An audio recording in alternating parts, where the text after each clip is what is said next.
یہ جو اسلام کی گلوبلائزیشن ہوگی، گلوبلائزیشن آف اسلام، جو میں نے کہا مستقبل بعید میں یہ تقدیر مبرم ہے، ہو کر رہی، اس کے دو فیزز ہوں گے لا محالہ۔ پہلے کسی ایک ملک میں اسلام قائم ہو اور پھر وہ گلوبلائز ہو جائے۔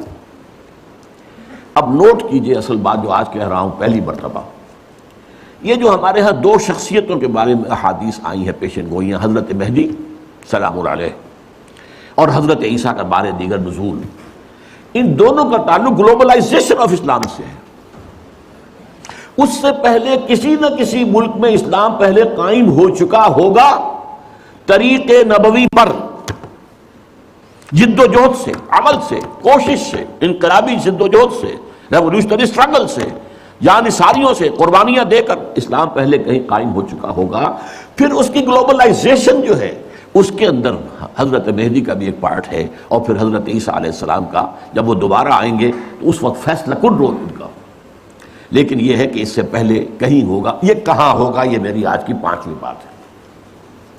اس ضمن میں پہلے تو میں دو حدیثیں آپ کو سنا دینا چاہتا ہوں۔ ایک حضرت عبداللہ ابن حارث رضی اللہ تعالی عنہ سے ہے، اور یہ سنن ابن ماجہ میں ہے۔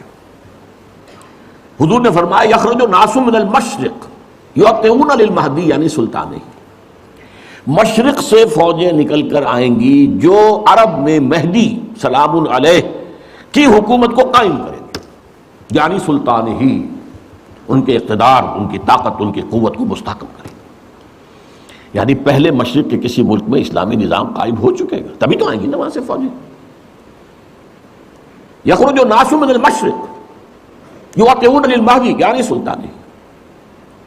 اور دوسری حدیث جو ہے اس کے راوی حضرت ابو ہریرہ ہیں رضی اللہ تعالی عنہ، اور یہ جامع ترمذی کی روایت ہے۔ یخرج من خراسان رایات سود لا يردها شیء حتی تنصب بایلیا، خراسان کے علاقے سے سیاہ جھنڈے لے کر فوجیں چلے گی، ان کا رخ کوئی نہیں موڑ سکے گا یہاں تک کہ وہ ایلیا میں، یعنی یروشلم میں، بیت المقدس میں جا کر جھنڈے گاڑ دیے جائیں گے۔ ان دو حدیثوں کے اعتبار سے نوٹ کیجئے، ایک حدیث میں خراسان کا لفظ ہے، یہ خراسان بزرگ کہلاتا ہے اصل میں، نوٹ کر لیجئے۔ میں نے ایک مرتبہ ایک جو آئے تھے یہاں چارج افیئرس جو ہیں ایران کے، ان سے پوچھا خراسان کس ملک کا نام ہے؟ ان کا ہمارے ہاں ایک صوبہ ہے خراسان، میں نے کہا نہیں ہے خراسان، ان کا خراسان بزرگ، وہ جو اولڈ گریٹر خراسان تھا اس میں افغانستان پورا، ایران کا ایک حصہ جو اب بھی خراسان کہلاتا ہے، ایک صوبہ، شمال مشرقی صوبہ ہے وہ، اور یہ جو ابھی ریاستیں آزاد ہوئی ہیں یو ایس ایس آر کی تحلیل کے بعد، اور ایک کنڈا اس کا پاکستان میں بھی ہے۔ پاکستان کے جو شمالی علاقے ہیں، بالا کنڈ کی جو پہاڑی ہے اس سے آگے لے کر چترال تک، یہ بھی در حقیقت یوں سمجھیے، بلکہ میں نے ایک دفعہ اس کی مثال دی، جیسے بڑا کڑھایا ہوتا ہے، اس کے ادھر بھی کوئی کنڈا ہے، ادھر بھی کنڈا، ادھر سے پکڑیں گے ادھر سے پکڑیں گے، تو خراسان جو ہے اس کڑھائے کے مانند تھا، جس میں کہ سارا افغانستان سوائے اس کے چھوٹے سے جنوبی حصے کے جسے سیستان کہتے تھے اس وقت، باقی پورا افغانستان، اور یہ جو ریاستیں ہیں ازبکستان وغیرہ اور کرغیزستان وغیرہ، اور پھر یہ کہ ایک کنڈا ایران میں، موجودہ ایران میں، اور ایک کنڈا پاکستان میں۔ اور دوسری حدیث میں مشرق کا لفظ آیا ہے۔ اب ذرا تجزیہ کیجئے کہ مشرق میں نمبر ایک، عرب کے مشرق میں نمبر ایک ایران ہے، نمبر دو افغانستان ہے یا خراسان کہہ لیجئے، نمبر تین پاکستان ہے، نمبر چار بھارت ہے، بھارت بھی تو مشرق میں ہے نا۔ اب اس کا تجزیہ کیجئے۔ جہاں تک ایران کا تعلق ہے، اگرچہ اس وقت تک تو صورت یہ ہے کہ ماننا پڑتا ہے کہ اگر کچھ ہمت، کچھ جرأت کا مظاہرہ کیا ہے تو صرف اہل تشیع نے کیا ہے۔ سنی مرے ہوئے ہیں، سنی بری طریقے سے سن ہو چکے ہیں، سنیوں کو یہ سبق پڑھا دیا گیا ہے، حاکم فاسق ہو، فاجر ہو، اطاعت کرنی ہے تم نے بس، الا یہ کہ کفر کا حکم دے، اسے کیا پڑھیے کفر کا حکم دے گا، وہ خود کفر کرے گا، وہ کرے محل کے اندر جو چاہے کرے، تم نے اطاعت کر دی۔ سارے بادشاہ بیٹھے ہوئے ہیں، کسی کا بال بیکا نہیں ہوا، ایرانیوں نے اٹھا کے شہنشاہ کو پھینکا، بھگایا وہاں سے، اور اسے جو ہے امریکہ تک نے پناہ دینے سے انکار کر دیا۔ یہ حال کیا انہوں نے دکھائی ہے نا کچھ ہمت جرأت۔ اس وقت بھی ایک ہی ملک ہے جو ڈٹ کر بات کر رہا ہے اسرائیل کے خلاف، واحد ملک ہے مسلمان ملک، اس اعتبار سے تو واقعہ یہ ہے کہ ایران کی بڑی اہمیت ہے اس میں. لیکن میں افسوس کے ساتھ کہہ رہا ہوں ایران کے ساتھ دو ڈرا بیکس ایسے ہیں. ایک تو اس کے اندر نسلی برتری کا احساس بہت ہے، عربوں کو وہ حقیر سمجھتے ہیں، اور نمبر دو یہ کہ مذہبی تنگ نظری جو ہے، مولویانہ جعفریت جو ہے وہ ان کے رگوں کے اندر سرایت کیے ہوئے، تو براڈر آؤٹ لک نہیں آ رہا. اس لیے میرے نزدیک ایران کا رول فوری طور پر کوئی نہیں ہوگا. البتہ یہ ہو سکتا ہے کہ گلوبلائزیشن کا جب مرحلہ آئے گا اسلام کا، اس وقت حضرت مہدی سلام علیہ کا ظہور ہو چکا ہوگا، تو شاید اس مرحلے پر ایران کام کرے. اللہ عالم. اب باقی تینوں ملکوں پہ آئیے، افغانستان یا خراسان، پاکستان، بھارت. ایک عجیب تاریخی حقیقت کی طرف توجہ دلا رہا ہوں.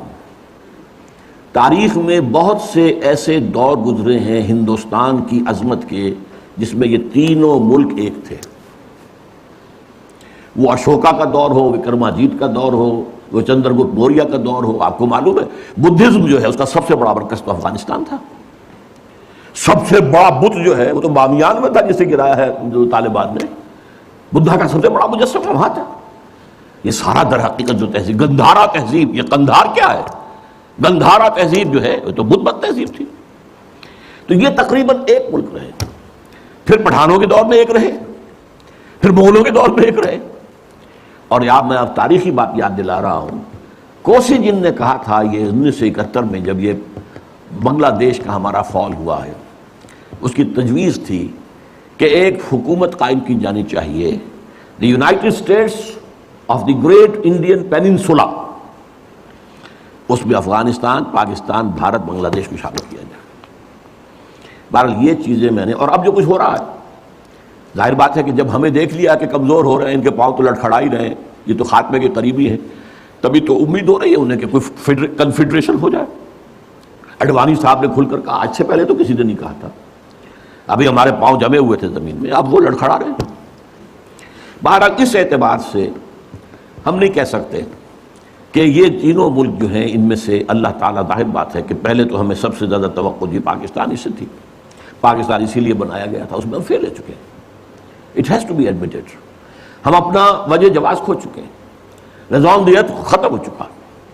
اب یہ ہے کہ امریکہ کی آپ جب تک اس کی اسٹریٹجی کے مطابق چلتے رہیں گے وہ آپ کو باقی رکھے گا، ورنہ یہ ہے کہ وہ ختم کر دے گا.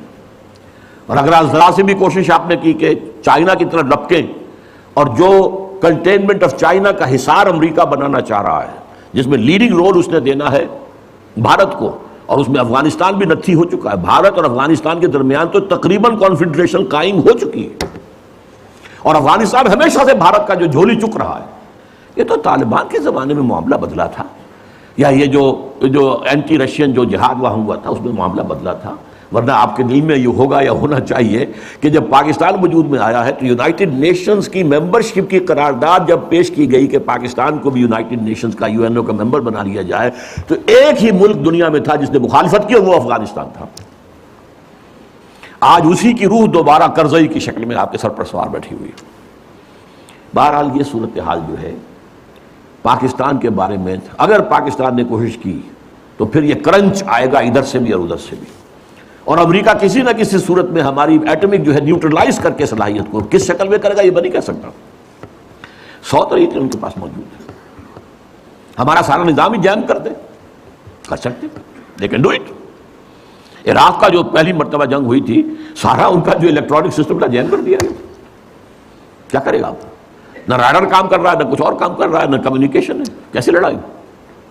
بہرحال یا ایک شکل یہ بھی ہے، اگر جو عوامی تحریک قاضی حسین احمد صاحب چلانے کی کوشش کر رہے ہیں، اگر یہ مومنٹم پکڑ گئی تو کیا ہوگا؟ کیوس میں کیا ہوگا؟ یا کوئی نیا مارشل لا، اور یا پھر پاکستان کا خاتمہ. کہ یہ تو اب انسٹیبل ہو گیا معاملہ، اور یہ بڑا اسٹریٹجک ریجن ہے. یہ انسٹیبلٹی جو ہے یہ ہم برداشت نہیں کر سکتے. واللہ عالم، واللہ عالم. یہ اندیشے ہیں، یہ خطرے ہیں. بہرحال اب اس سے آگے بڑھ کر یقین ہے کہ ہوگا ضرور مشرقی علاقے میں سے کہیں. بھارت کا میں نے ذکر کیوں کیا ہے؟ بھارت تو ایک غیر مسلمان ملک ہے، غیر مسلم ملک ہے، لیکن 18 کروڑ مسلمان وہاں رہتا ہے. پاکستان کی آبادی سے زیادہ مسلمان بھارت کے اندر ہیں، اور بھارت کا عام مسلمان پاکستان کے عام مسلمان سے زیادہ مذہبی ہے، یہ نوٹ کر لیجیے۔ اس لیے بھی کہ ان کے لیے مشکلات بہت ہیں۔ ہم نے عیاشیاں کی، امریکہ نے ہمیں گھی کے ڈبے دیے، ہمیں گندم دی، ہمیں یہ کیا، ہمیں وہ کیا، ہمیں تیل دیا، ہمیں سیبر جیٹ دے دیے، ہمیں پیٹن ٹینکس دے دیے، ہم نے عیش کیے، اپنی خودی کو بیچا، امریکہ کے پاس گروی رکھا اور عیش کیے، قرضے پر قرضے لیے، اور ہمارے ہاں جو ہے ایک طبقہ پیدا ہو گیا دنیا کے امیر ترین لوگوں میں سے، دنیا کے امیر ترین جنرلوں کے اندر ہمارے نام آ گئے۔ اور یہ کیا عظیم محل جو بنے ہیں، یہ ڈیفنس سوسائٹیز جو ہیں، وہ چاہے وہ کراچی کی ہو، لاہور کی ہو، کہیں اور کی ہو، یہ پیسہ کہاں سے آیا؟ قرضوں کا پیسہ جو کہ وہاں سے غبن ہوا، اور وہی واپس جا کر امریکہ کے سوئٹزرلینڈ کے بینکوں کے اندر ڈپازٹ بھی ہو گیا۔ یہ سارا معاملہ ہمارا ہوا ہے۔